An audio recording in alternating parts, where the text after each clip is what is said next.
আপনারা আজকের এই সভা থেকে ইতিমধ্যে জেনেছেন যে আমাদের আগামী দিনের সম্ভাব্য কর্মসূচিগুলো। তা আমি সেই প্রসঙ্গে যাচ্ছি না, আমি সামান্য কটা কথা বলছি যে এই যে আন্দোলনের ডাক দেওয়া হয়েছে 16, 17, 23 এই যে বিভিন্ন ডেট গুলো আছে, কে ডেকেছে, কারা ডেকেছে সেটা বড় কথা নয়, সেই কে নেতৃত্ব দিচ্ছে সেটাও বড় কথা নয়। বড় কথা হচ্ছে আমরা বঞ্চিত, যারা যারা নিজেদের বঞ্চিত ভাববেন তারা এই আন্দোলনে অংশগ্রহণ করবে। কারণ এখানে ভাবতে হবে যে আমরা দীর্ঘ 20 বছর শিক্ষকতা পেশার সঙ্গে জড়িত, অথচ লাস্ট 8-9 বছর যারা এই সরকারের আমাদের চাকরিতে ঢুকেছে তাদের মাইনে অভিজ্ঞতার ভিত্তিতে অর্থাৎ 1-3-2024 যে অর্ডার, সেই অর্ডার অনুযায়ী 20 বছর চাকরি করলে তাদের 39,000, গ্রুপ ডি এবং গ্রুপ ডি 35,000 হয়ে যাচ্ছে।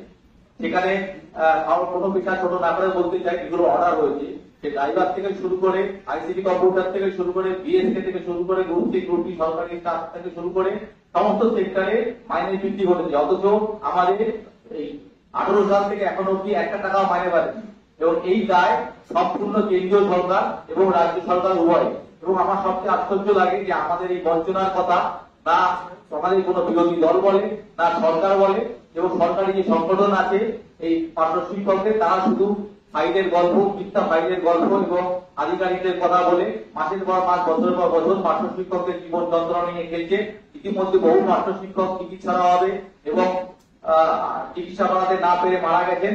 সেই সব দুস্থ পরিবারগুলোকে খুব অসহায়, কেউ আজকে পাঠ্য শিক্ষক পেয়ার থাকলে টোটো চালাচ্ছে, কেউ ভ্যান চালাচ্ছে, কেউ সাইকেল রিপেয়ার করছে। এটা সরকার ভালোভাবে মানবিকভাবে দেখা উচিত যে একটা শিক্ষক কখনো শিক্ষকতা পেশার সাথে সাথে টোটো চালাতে পারে না বা সাইকেল চালাতে পারে না।